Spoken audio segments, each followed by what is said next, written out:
Nuestra siguiente parada será ahora en el Departamento de Farmacia. Su jefa de servicio, Julia Nazco Casariego, nos va a contar la evolución de este conjunto hospitalario hacia esa individualización de las terapias farmacológicas.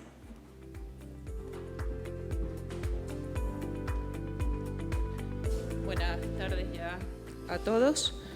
En primer lugar, agradecer a CEDISA y a Redacción Médica su invitación para participar en esta jornada y a nuestra gerente, la doctora Mercedes Cueto, por haber contado con el servicio de farmacia para este evento. Yo les voy a hablar de la investigación y les voy a hablar de la investigación por un motivo fundamental, y es que el Hospital Universitario de Canarias fue el primer hospital universitario de nuestra comunidad autónoma y, por tanto, la investigación es algo que tenemos metido en nuestros genes. Y, en concreto, les voy a hablar de la investigación dirigida hacia la individualización terapéutica de los tratamientos.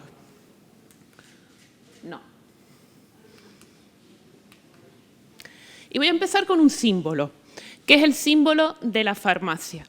¿Y por qué empleo este símbolo? Porque yo creo que este símbolo va a unar y va a resumir lo que va a ser toda la presentación. La farmacia se representa por una copa, que es la copa de Igea, y representa el veneno que se convierte en medicamento.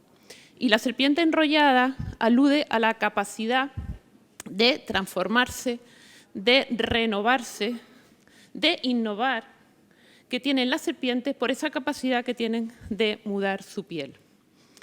Y vamos a empezar con nuestra historia. Tradicionalmente, los servicios de farmacia hospitalaria vienen desarrollando aquellas actividades que vienen enmarcadas dentro de la Ley de Garantías y Uso Racional del Medicamento, como son, entre otras, la correcta selección de los medicamentos, la adquisición de los mismos, la correcta conservación, la dispensación, de tal manera que a cada paciente le llegue el medicamento correcto, en la dosis correcta y en la vía de administración más adecuada. Pero ¿qué pasa?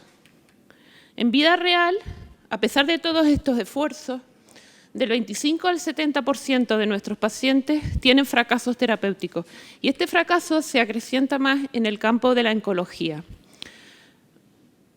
Este fracaso puede ser debido a muchos factores, evidentemente, pero uno de los factores por lo que es debido este fracaso es porque consideramos a todos los pacientes iguales, no individualizamos las dosis y evidentemente todos los pacientes no son iguales.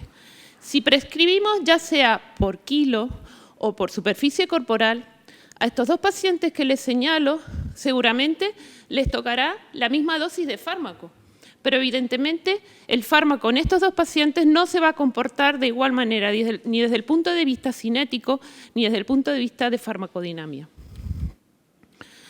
¿Y cómo hacemos reducción de dosis en medicina? ¿Qué pretendemos cuando damos una dosis de un fármaco a un paciente? Bueno, pues pretendemos que las concentraciones plasmáticas de ese fármaco se encuentren dentro de los niveles de máxima eficacia. Como decía Paracelso, la dosis hace al veneno, pero como decimos los farmacéuticos, la concentración va a hacer al fármaco. Entonces, si no se consiguen esas concentraciones adecuadas, ¿qué es lo que se hace? Bueno, pues una manera es reducir dosis, pero ¿se reduce dosis de qué forma? Normalmente a ciegas, ¿no?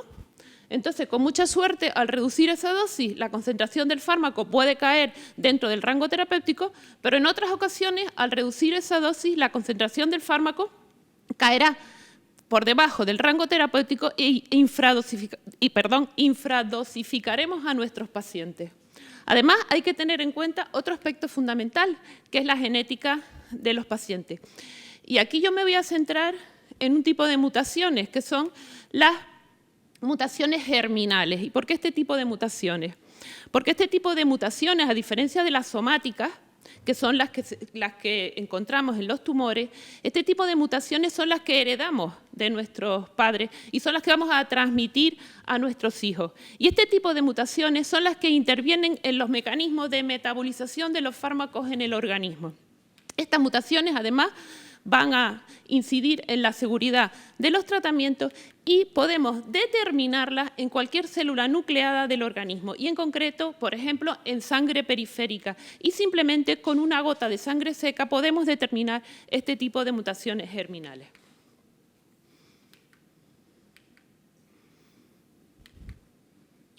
Y a partir de aquí ya empieza de verdad mi historia, después de todo lo que les he contado, espero no haberlos aburrido. Con todo lo expuesto, ¿qué decidimos en el servicio de farmacia? Bueno, pues teniendo en cuenta todo lo que les hemos dicho, vamos a intentar individualizar los tratamientos y abrimos una línea de investigación dirigida a individualizar los tratamientos concretamente en el campo de la oncohematología, utilizando dos herramientas fundamentales, la farmacocinética y la farmacogenética. Y esta es nuestra historia en 10 años de evolución. Nuestro primer estudio fue un estudio muy sencillo, que no tenía nada que ver con lo que les estoy contando, y fue la determinación de la adherencia. A los farmacéuticos nos encanta medir adherencia, y fue la determinación de la adherencia en pacientes tratados con inhibidores de la tirosinquinasa con leucemia mieloide crónica. Y una vez que hicimos esto dijimos, ¿por qué no medimos los niveles del fármaco utilizado mayoritariamente en esta enfermedad, que es el imatinib? El imatinib, como ustedes saben, fue el primer fármaco que se desarrolló dirigida hacia una diana terapéutica específica y además vino a cambiar el curso natural de la leucemia mieloide crónica, con unas eficacias hasta entonces que no se podían encontrar. Sin embargo, hay muchos pacientes en los cuales el imatinib no es eficaz. Sabemos que para que el fármaco sea eficaz, las concentraciones plasmáticas del mismo deberían de estar rondando en torno a los 750 a 1500 microgramos por mililitro. Y estos fueron nuestros resultados. Encontramos una gran variabilidad interindividual en los pacientes estudiados y muchos de ellos estaban por encima o por debajo del rango terapéutico. Y como pueden observar en esta tabla, el 100% de los pacientes cuyas concentraciones plasmáticas se encontraban en rango terapéutico tenían respuesta molecular óptima y solo el 50% de los pacientes que estaban dentro del rango terapéutico tenían respuesta molecular óptima. Y estas diferencias eran estadísticamente significativas. Además, el 94% de los pacientes que estaban en rango terapéutico tenían buena tolerancia al tratamiento frente al 63% de los pacientes que estaban en rango terapéutico y estas diferencias también fueron estadísticamente significativas. A partir de aquí, habiendo desarrollado la técnica de determinación del imatinib, nos metimos en otro tipo de tumor, como fue el tumor del estroma gastrointestinal, en el cual también se utilizaba el mismo fármaco, el imatinib. La bibliografía nos decía que las concentraciones plasmáticas del imatinib era fundamental para garantizar la eficacia del tratamiento. Y estos fueron también nuestros resultados. Además, lo más interesante fue demostrar que en aquellos pacientes en los cuales no se conseguían estas concentraciones plasmáticas óptimas, tenían menor supervivencia libre de progresión. Y el siguiente estudio ya nos metimos en la determinación de marcadores genéticos. Y fue la determinación de aquellos marcadores genéticos, aquellas mutaciones genéticas que influyen en el metabolismo de las fluoropirimidinas, y concretamente en el tratamiento del cáncer colorectal. Las fluoropirimidinas, ya sea la capecitabina o el 5-fluoracilo, se metabolizan por una enzima que es la DPID. Mutaciones en este tipo de enzimas van a significar toxicidad en los pacientes, ya sea gastrointestinal, neurológica o hematológica. Incluso en el 0,6% de los pacientes que son homocigotos a esta enzima, esta toxicidad puede llegar a ser mortal. Desde el año 2003, los pacientes del Hospital Universitario de Canarias se les determina esta mutación cuando son tratados con fluoropirimidina, 7 años antes de que la Agencia Española del Medicamento ya hiciera esta recomendación. Y seguimos, ya que teníamos montada la técnica de las fluoropirimidinas, dijimos, bueno, ¿por qué no lo hacemos también para el cáncer de páncreas con el irinotecan? El irinotecan es uno de los fármacos que se utilizan en combinación con las fluoropirimidinas para el tratamiento del cáncer de páncreas y se metaboliza por una enzima que es la UGT1A1, igual deficiencias en esta enzima condiciona la toxicidad del fármaco. Seguimos con la mama, nos metimos en la mama. Ya muchas mujeres tratadas con cáncer de mama terminan tratándose con fluoropirimidina, como el caso de la capecitabina, y una vez que nos introducimos en el mundo de la mama, nos metimos a determinar la cinética del primer anticuerpo monoclonal, en este caso el trastuzumab. Sabemos por los ensayos preclínicos que las concentraciones óptimas de trastuzumab se encuentran en el rango de por encima de 20 microgramos por mililitro. ¿Y qué hallazgos encontramos? Cuando el trastuzumab se administra por vía subcutánea, encontramos que había una relación inversamente proporcional entre el peso de paciente y las concentraciones plasmáticas. Además, pudimos demostrar que el 87,5% de las pacientes con índice de masa corporal menor de 30 alcanzaban concentraciones plasmáticas idóneas en el primer ciclo, mientras que solo el 20% de las pacientes con concentraciones plasmáticas por encima de 30 no alcanzaban estas concentraciones idóneas. Este hecho no se da cuando el trastuzumab se administra por vía intravenosa. Las repercusiones clínicas de este hallazgo no las podemos demostrar hasta dentro de unos años porque, como ustedes saben, el trastuzumab se administra en adyuvancia. El siguiente paso fue la determinación del trastuzumab en otro tipo de tumor, el tumor gástrico. Este estudio es un estudio multicéntrico en el que intervienen 9 hospitales de toda España y hemos podido demostrar que aquellos pacientes tratados con trastuzumab que consiguen concentraciones óptimas en el primer ciclo tienen una supervivencia libre de progresión mayor que el resto de pacientes que no consiguen estas concentraciones óptimas.